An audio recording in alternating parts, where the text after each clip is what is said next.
tidak mungkin ada ahli bait namanya Ubaidillah.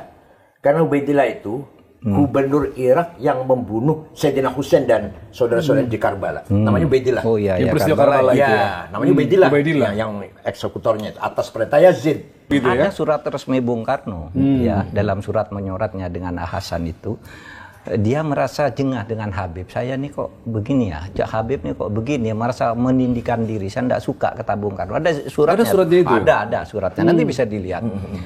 Jadi Bung Karno tuh tidak bersahabat dengan Habib. Bahwa mungkin kenal tuh, iya. Bahkan sesudah merdeka ketemu lalu di foto-foto itu iya.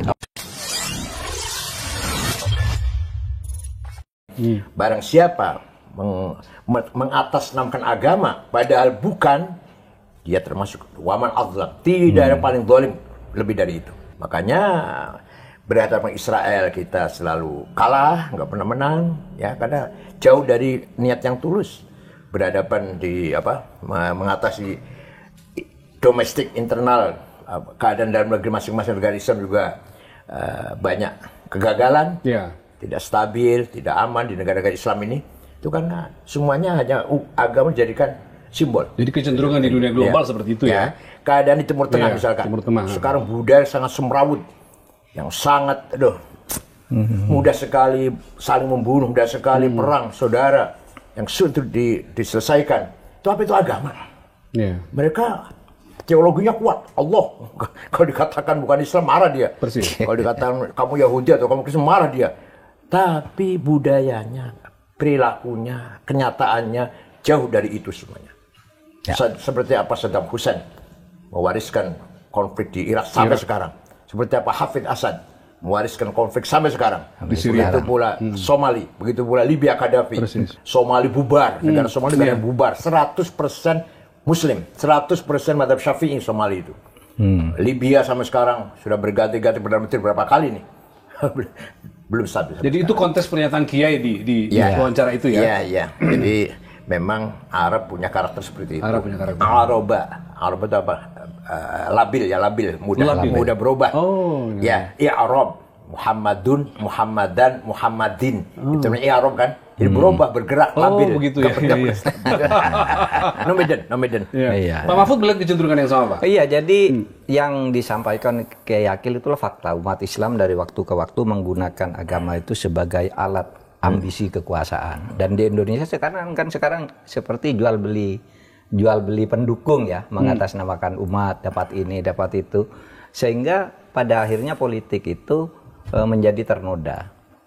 Padahal ya agama mengajarkan keseluruhan cara hidup manusia termasuk politik itu kan harus dilakukan dengan baik. Itu sebabnya dulu Al-Ghazali itu kan mengatakan gitu, ad-din wa sultan tau'aman. Menegakkan agama, memperjuangkan kebaikan agama dan punya kekuasaan sultan politik itu saudara kembar. Ad-dinu usun atau aslun was sultan harisun. Agama itu nilai perjuangan, sedangkan kekuasaan itu pengawalnya. Jadi kalau Anda beragama kok tidak punya kekuatan politik, itu akan lemah. Itu sebabnya Kiai Hasyim Asy'ari dulu mengeluarkan fatwa jihad. Fatwa jihad kan? Risalah. Itu kan agar politik itu tertata dengan baik, memperjuangkan agama. Gitu. Kebenaran, kebaikan agama untuk seluruh umat manusia. Nah, maka relevan sekarang yang dikatakan oleh Kiai Akil, kita ini sekarang banyak orang mengatasnamakan agama lalu mengaku-ngaku punya pendukung umat yang banyak lalu kemudian menjual idealisme. Saya mau teruskan, Pak. Bukan menegakkan kebenaran. Dan itu bukan hanya di Islam. Tidak hanya di Islam itu ya. Artinya di setiap agama terjadi seperti itu. Maka terjadi Martin Luther protes karena waktu itu ya di Vatikan agama dijadikan alat untuk mengeruk keuntungan. Mengapa terjadi Buddha? Siddhartha Buddha Gautama protes kepada hierarki Hindu ya karena melihat biksu-biksu Hindu sudah menyimpang lah, maka dia keluar Iya dari ya, itu semua. hampir semua agama gitu ya punya Tapi saya agak fokus ya Pak Mahfud tadi, maaf saya potong. Mahfud tadi mengatakan bahwa orang menjual dengan sebutan menjual agama tapi dengan sebutan untuk pendukung yang segala macam. Belakangan lagi-lagi nih referensi di medsos ramai soal terakhir soal panggilan Habib Mahfud. Ya saya juga beberapa kali. Ahlinya beliau nih. Kita ingin mendengarkan netizen Ruang Sahabat itu dalam kacamata Kiai Said dan Pak Mahfud bisa menjelaskan itu fenomena apa? Apa yang terjadi sesungguhnya dengan Habib itu? Monggo, Pak Kiai. Jadi Islam datang ke sini, kalau kita lihat tokoh-tokoh pertama itu tidak ada yang dari Yaman. Tidak ada yang dari Yaman. Tidak ada dari Yaman. Yang pertama. Clear itu ya. Fatimah binti Maimun, Wasil, Syekh Wasil yang di Stonogedong Kediri, kuburannya itu di Nisabur. Dari Persia, kalau sekarang Iran ya, Nisabur. Syekh Ahmad Subakir yang kuburnya di Goa, ya, di Sulawesi. Itu juga dari Khorasan. Syekh Kuro di Kerawang. Itu dari Cina. Ya. Jadi Maulana Ishaq dari Tobruk, dari kota perbatasan Mesir Libya. Nah, kemudian setelah ada penjajah Belanda mendatangkan Arab dari Yaman itu. Dari Yaman. Periode berikutnya baru muncul. Jauh.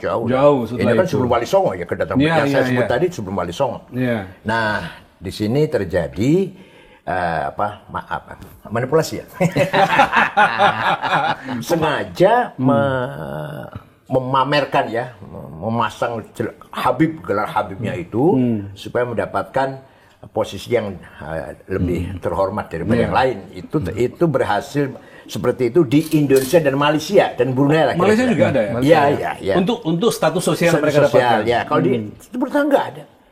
Di Mesir biasa aja. Yang alim, yang berilmu, yang berkualitas ya dihormati orang. Betul. Yang tidak biasa jadi pegawai, jadi pekerja walaupun di Alatos atau Segaf, hanya di kita ini. Nah, saya bukan ahli nasab ya, hanya saja secara rasional, mereka itu katanya akhirnya Ubaidillah bin Ahmad Al-Muhajir bin Isa. Nah, tidak mungkin ada ahli bait namanya Ubaidillah. Karena Ubaidillah itu gubernur Irak yang membunuh Sayyidina Husain dan saudara-saudara di Karbala. Namanya Ubaidillah. Oh iya, peristiwa Karbala itu. Ya, namanya Ubaidillah. Yang eksekutornya atas perintah Yazid, Khalifah Yazid. Ya. Al-Amawi. Maka ahli bait itu enggak ada namanya Yazid. Cari ada enggak Habib namanya Yazid? Enggak ada. Amrun enggak ada. Muawiyah enggak ada lagi malah. Begitu. Ubaidillah enggak ada. Cuma enggak ada Habib nama Ubaidillah. Nah, sedangkan itu katanya semua ini turunan Ba'alwi bin Ubaidillah bin Ahmad bin Isa bin Muqaddam nanti Ja'far Shadiq. Jadi menurut saya rasional saja tidak mungkin ada Habib namanya Ubaidillah.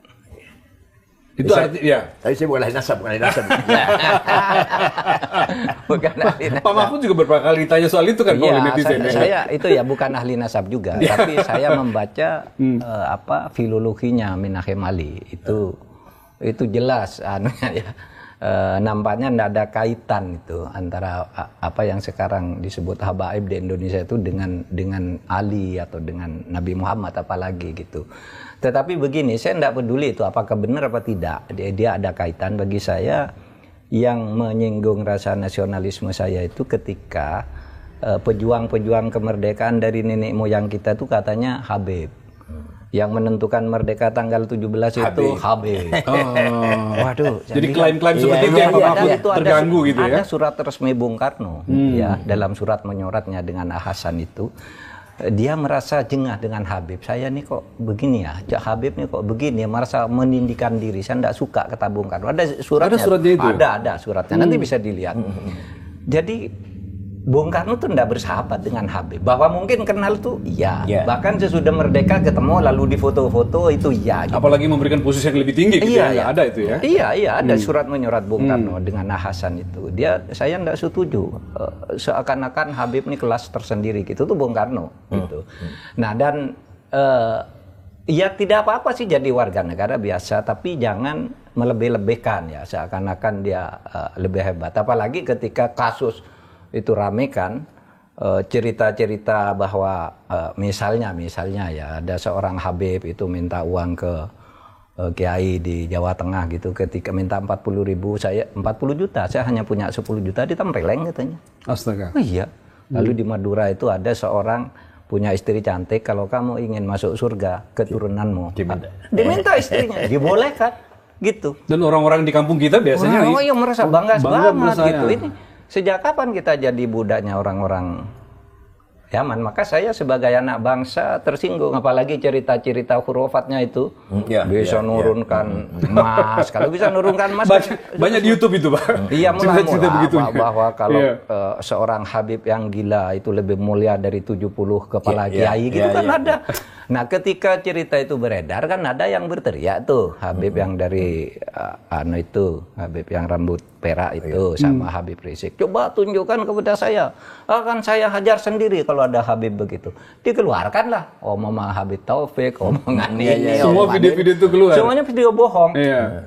Kayak video-video tadi. Enggak dihajar tuh. Gitu. Sudah disebut ini alamatnya, ini namanya, tanggal sekian, ngomongnya ini sih. Enggak ada dihajar, katanya mau dihajar sendiri. Katanya, ayo keluarkan gitu. Nah, di situ saya kira kita tidak anti Habib. Habib yang baik sekali banyak di Indonesia ya toh. Kita punya Habib Quraisy Shihab, Habib Alwi Shihab, dan macam-macam banyak sekali yang selama ini jadi panutan kita, orang yang berilmu gitu ya. Iya, tapi yang Habib-Habib yang seperti itu lalu kembali pada inna akramakum indallahi atqakum. Orang yang paling mulia. Orang yang baik, berilmu, bertakwa, berakhlak, kita hormati. Habib kayak Cina kayak apapun dia gitu ya.